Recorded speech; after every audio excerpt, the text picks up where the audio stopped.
September the 3rd. Ecclesiastes 4:1 through 6:12. Next I observed all the oppression and sadness throughout the earth, the tears of the oppressed, and no one helping them, while on the side of their oppressors were powerful allies. So I felt that the dead were better off than the living. And most fortunate of all are those who have never been born and have never seen all the evil and crime throughout the earth. Then I observed that the basic motive for success is the driving force of envy and jealousy, but this too is foolishness, chasing the wind. The fool won't work and almost starves, but feels that it is better to be lazy and barely get by than to work hard when, in the long run, it is all so futile. I also observed another piece of foolishness around the earth. This is the case of a man who is quite alone, without a son or brother. Yet he works hard to keep gaining more riches, and to whom will he leave it all? And why is he giving up so much now? It is all so pointless and depressing. Two can accomplish more than twice as much as one, for the results can be much better. If one falls, the other pulls him up. But if a man falls when he is alone, he's in trouble. Also, on a cold night, two under the same blanket gain warmth from each other. But how can one be warm alone? And one standing alone can be attacked and defeated, but two can stand back to back and conquer. Three is even better, for a triple-braided cord is not easily broken. It is better to be a poor but wise youth than to be an old and foolish king who refuses all advice. Such a lad could come from prison and succeed. He might even become king, though born in poverty. Everyone is eager to help a youth like that, even to help him usurp the throne. He can become the leader of millions of people and be very popular. But then, the younger generation grows up around him and rejects him. So again, it is all foolishness, chasing the wind. As you enter the temple, keep your ears open and your mouth shut. Don't be a fool who doesn't even realize it is sinful to make rash promises to God. For he is in heaven and you are only here on earth, so let your words be few. Just as being too busy gives you nightmares, so being a fool makes you a blabbermouth. So when you talk to God and vow to him that you will do something, don't delay in doing it, for God has no pleasure in fools. Keep your promise to him. It is far better not to say you'll do something than to say you will and then not do it. In that case, your mouth is making you sin. And don't try to defend yourself by telling the messenger from God that it was all a mistake to make the vow. That would make God very angry, and he might destroy your prosperity. Dreaming instead of doing is foolishness, and there is ruin in a flood of empty words. Fear God instead.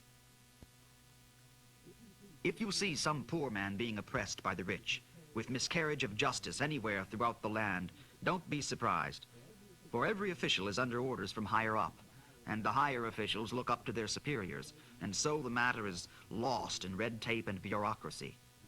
And over them all is the king. Oh, for a king who is devoted to his country. Only he can bring order from this chaos.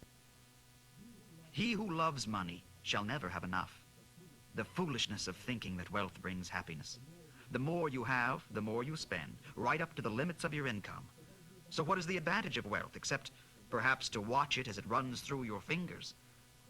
The man who works hard sleeps well, whether he eats little or much, but the rich must worry and suffer insomnia. There is another serious problem I have seen everywhere.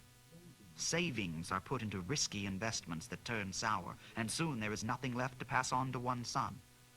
The man who speculates is soon back to where he began, with nothing.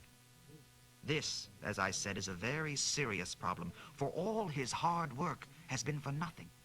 He has been working for the wind. It is all swept away, and all the rest of his life he is under a cloud, gloomy, discouraged, frustrated, and angry. Well, one thing at least is good. It is for a man to eat well, drink a good glass of wine, accept his position in life, and enjoy his work, whatever his job may be, for however long the Lord may let him live.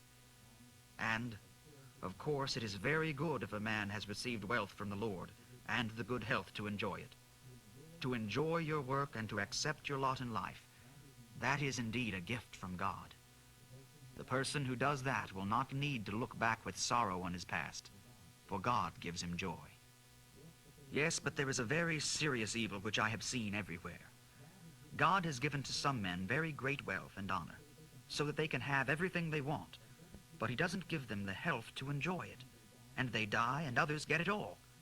This is absurd, a hollow mockery and a serious fault.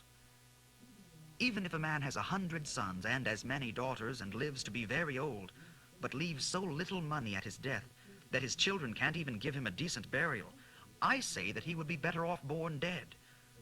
For though his birth would then be futile and end in darkness, without even a name, never seeing the sun or even knowing its existence, yet that is better than to be an old, unhappy man. Though a man lives 1,000 years twice over, but doesn't find contentment, well, what's the use? Wise men and fools alike spend their lives scratching for food and never seem to get enough.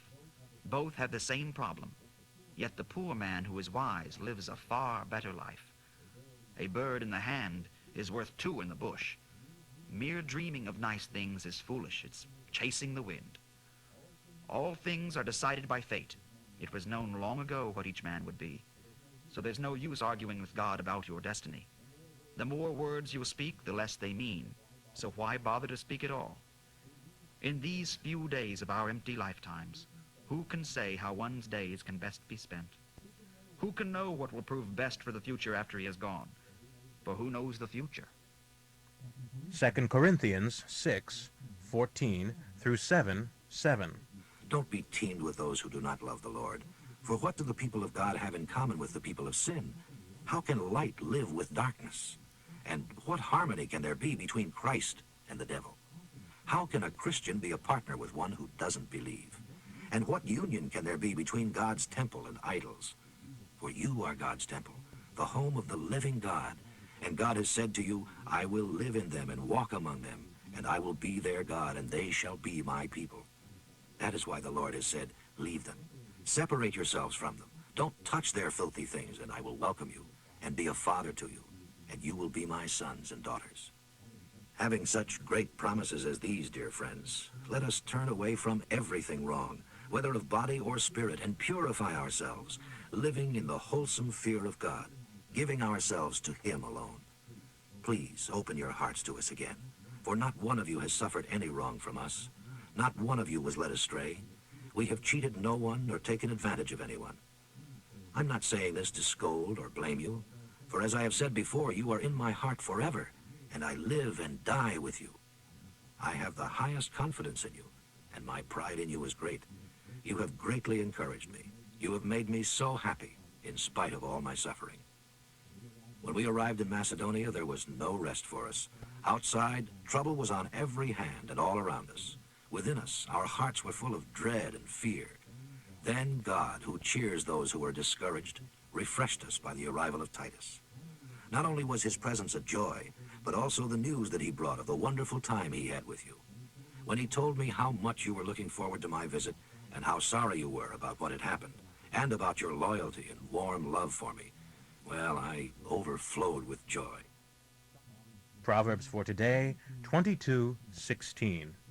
He who gains by oppressing the poor or by bribing the rich shall end in poverty.